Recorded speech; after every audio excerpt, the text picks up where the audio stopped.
You're about to watch an unboxing video of this camera right here. This is the Fujifilm X100VI. I've been waiting for this camera for over 6 months since I purchased it back in late February on launch day. It randomly showed up at my door. I was not expecting it. I got no notifications from B&H where I purchased it from. Just a knock on the door and sign for this package, and I had absolutely no idea what it was until I opened up that shipping box and saw that X100VI. Boy, was I in shock. Definitely not expecting to see that, especially since my wife and I had just earlier that day agreed to not buy any more camera equipment. It doesn't count. It was already bought, sort of. I don't normally do unboxing videos on this channel, but when something this exciting shows up in the mail unexpectedly, you kind of have to do an unboxing.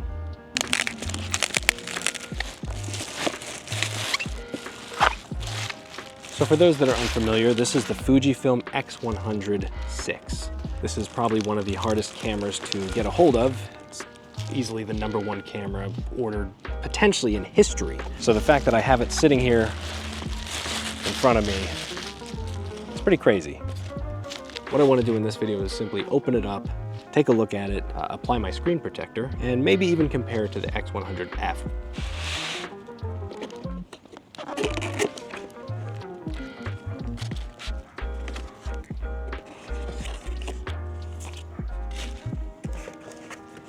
Okay, we've got a little accessory box, and it looks like the camera itself inside there.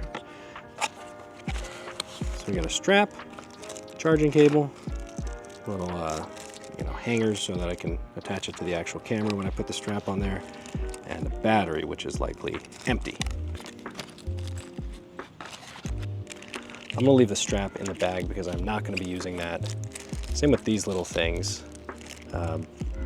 They're the little split rings, little camera protector, charging cable. Don't need that. I will take the battery. Pause for trash truck.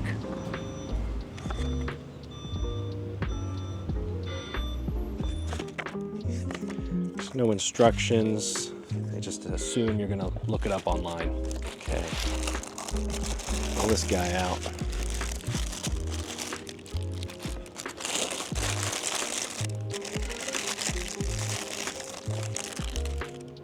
Wow.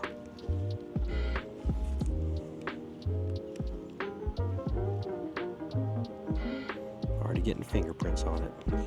Okay, before I do anything, a couple things I bought along with it. Screen protector. I'm obsessive about these.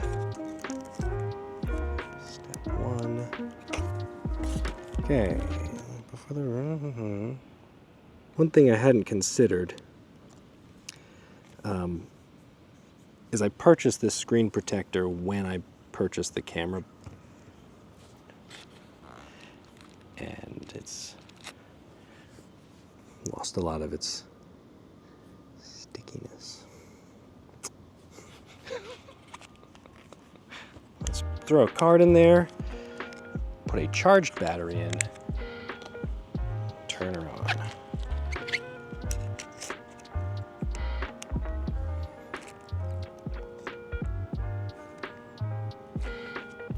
We've got our startup menu.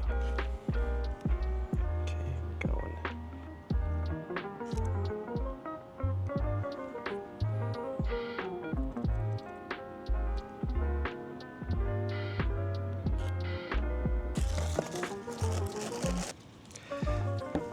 I also have this strap that I'm going to go ahead and attach. So here is my old X100F.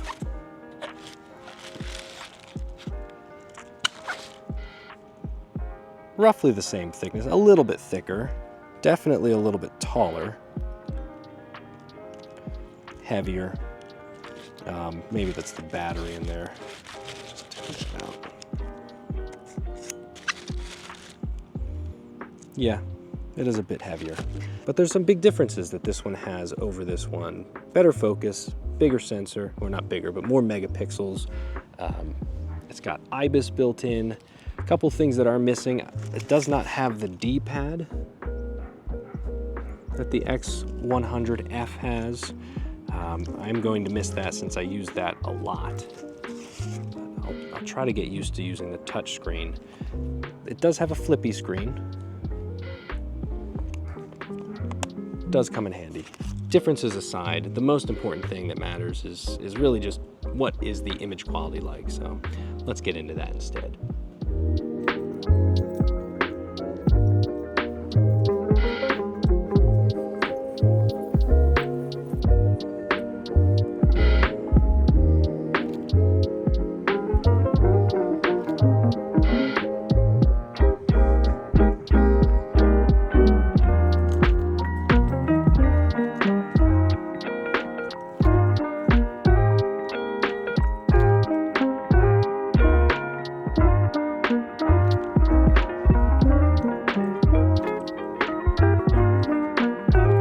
I really did believe there would be a more obvious difference between the X100 and the X100F, but when I examined the photos side by side, I really couldn't tell a difference until I zoomed in to 100% resolution. Then you notice the difference between that 24 megapixel and the 40 megapixel in this one, but it's really not as noticeable when you're just looking at the full image. And I wandered around that park taking the same photo with the same exact settings between the two cameras, both set at ISO 200, both at around f4, and I just let the shutter speed do what it had to do to get a good exposure. And I could not tell the difference. I mean, shooting experience with the F may have even been a little bit better since it's smaller and lighter than with the 6. Where the 6 really shines is that you have a lower ISO available to you, so theoretically cleaner images, a slightly nicer, newer lens on it, and in-body image stabilization. So you get a little bit more with the 6, but honestly, if you already have an F or one of the other X100 series, I wouldn't stress about it. These sprinklers behind me keep turning on, and I don't know why. They're just off, on, off, on. I don't know. But let's get back to shooting with the X100 6, since that's what this video is about. I had a spare hour in my day last Thursday, so I brought my 6 out for a little walk around the park. Fall colors are finally starting to hit the valley, and we had a particularly warm and sunny day. My goal was high contrast scenes to test shadow noise and highlight recovery. And as you can see, there is nothing to complain about here. I can pull enough detail out of the shadows to see the subject without giving it that weird HDR look. IBIS came in handy for a slower shutter speed, allowing me to capture this photo handheld at 1/60th of a second, which might not sound like a super slow shutter speed, but it was perfect for that fast-moving cyclist. That being said, I do feel confident that you can get photos handheld at around a 1/4 second with this camera's IBIS, specifically because I went down to the river today to test it out and took this photo at a 1/4 second handheld, and it's pretty sharp. I mean, it's passable sharp, especially when you look at it next to the one that I took right after it, 1/500th of a second. My second photo outing with this camera didn't necessarily yield me any winners, but after getting the images back...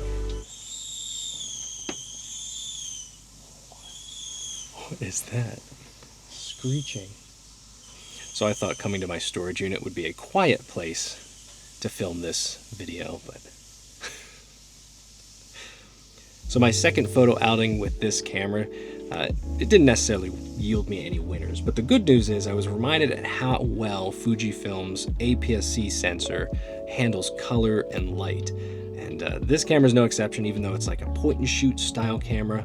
It does give you that full 40 megapixel sensor that's in the X-T5 and the X-H2 series. You can really do some professional looking photos, even with something like this.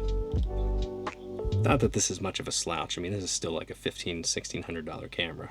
Even though it has its limitations, you know, the fixed lens, not the best weather sealing, I really do believe that you could use it as a professional camera. Now, obviously, it's not going to be as comparable as an interchangeable lens camera like the Sony a7R5 or the Fuji X-H2, but for my YouTube work, I mean, this could be great. And really, I enjoy shooting with prime lenses anyway, so, you know, 35mm equivalent, 40 megapixels so I can crop into about 50mm without really any loss of resolution.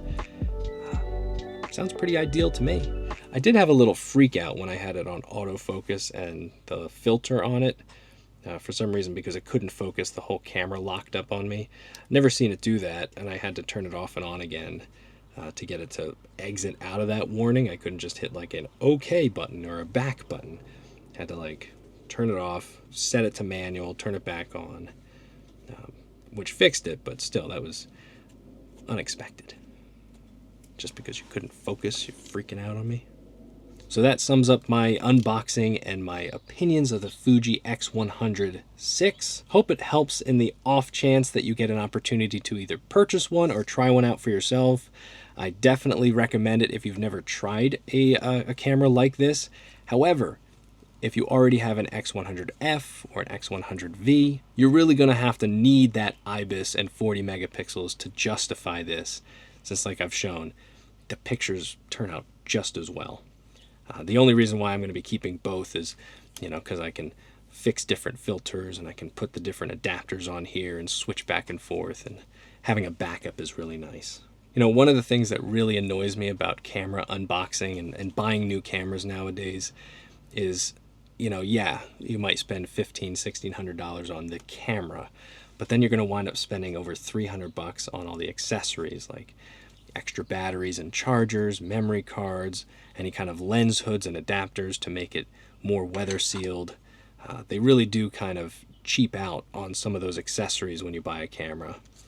So there's those hidden costs that you don't even realize until you've got it in hand and you're like, I want to put a screen protector on. I want to get a lens hood. I want a nicer strap because the one they send is cheap. So just keep that in mind. And in a future video, I will probably go through all the accessories that I bought for this camera because I'm embarrassed to say I spent a lot of money on different accessories because, accessorizing your camera is so much fun. So until then, thanks for watching, and I will catch you in the next one. Take care. Bye for now.